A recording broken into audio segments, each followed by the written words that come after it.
has two people that are typical examples. Mayor Bloomberg and Governor Cuomo. That you can still be rich and a dumbass. That's right. Now, I apologize for that. Don't apologize. I apologize. No. My mom doesn't like me talking like that. God rest her soul. So I know she would tell me to apologize. So Mayor Bloomberg and Governor Cuomo, I apologize that you're dumbasses. Yeah. Okay? All right.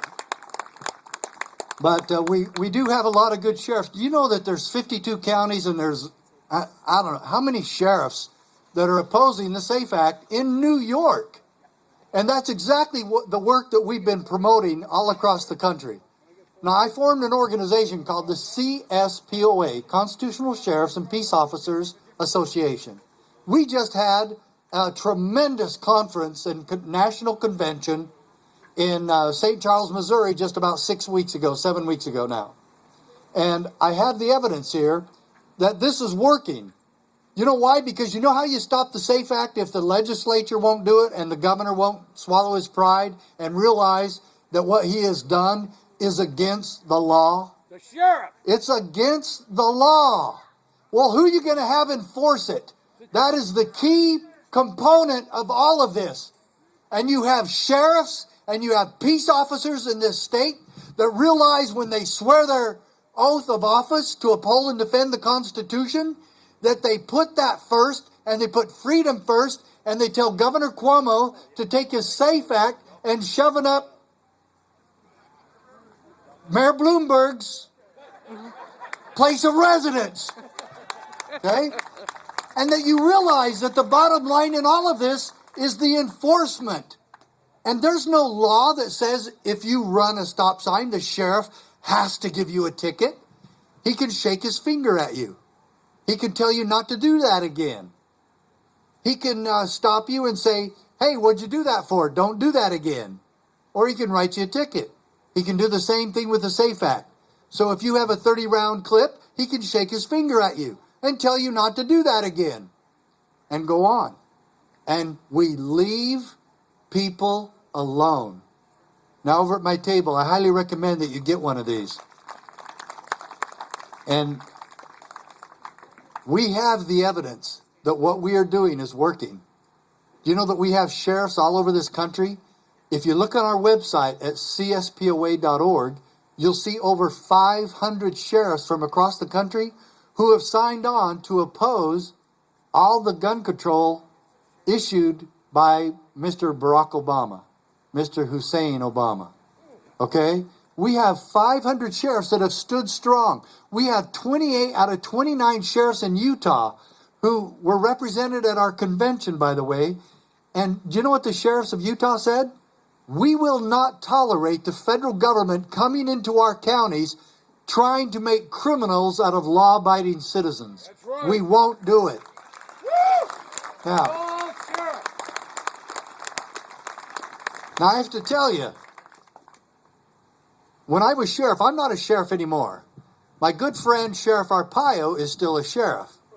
And that's in Phoenix, Arizona. Do you know how many members of the citizenry belong to his posse? 3,000 citizens belong to his posse.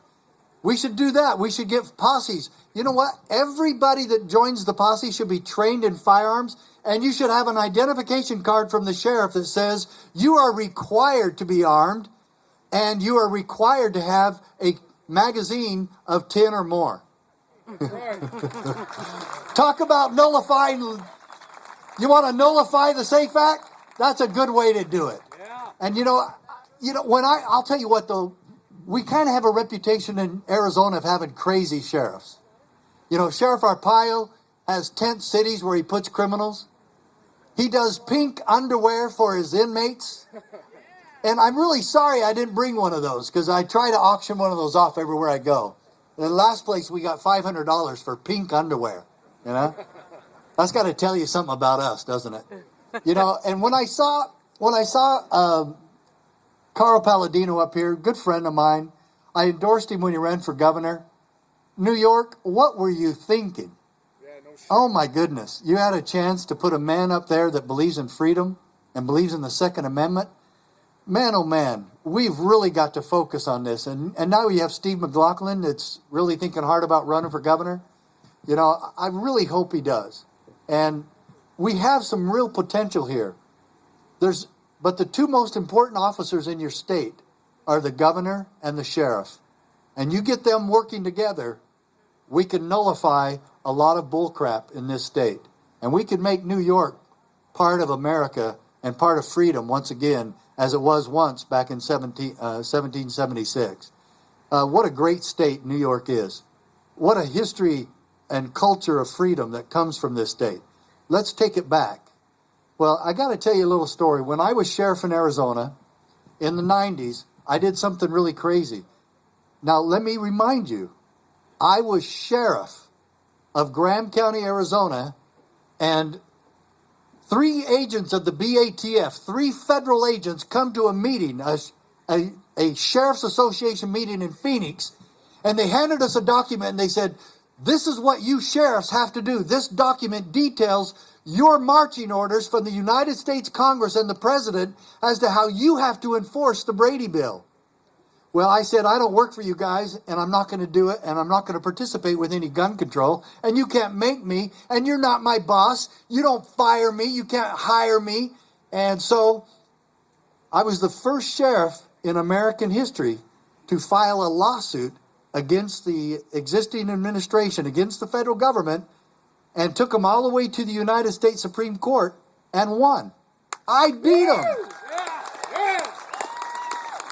And this little booklet is a copy of the case. And it actually says in here a principle that we're talking about here today. Justice Scalia wrote the decision for the majority.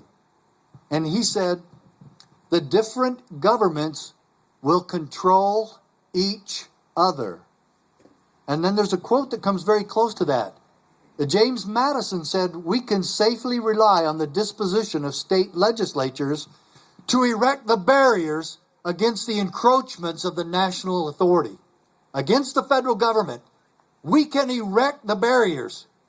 Do you know what our conference was called? And the tape therefrom is called Erecting the Barriers. We have sheriffs from all over the country, city councilmen, county commissioners, state reps from all over the country speaking about how we all must erect the barriers. Freedom isn't free. We must stand and fight. And this is a peaceful fight that we're all a part of right now. This is not a call to arms. This is a call to stand firmly. Yes, we will stand like Rosa Parks and refuse to get to the back of the bus. Have we stopped putting people at the back of the bus? Now they want to put gun owners at the back of the bus. And we're telling you, Mayor Bloomberg and Governor Cuomo, no mo Cuomo, we will not get to the back of the bus. We will not disarm. And your law does not make us safer. Do you know what your law does, Governor? It makes criminals out of law-abiding citizens of this state. It makes criminals out of good, honest American citizens. And that, my friend, is against the law. Now, I want you to know also,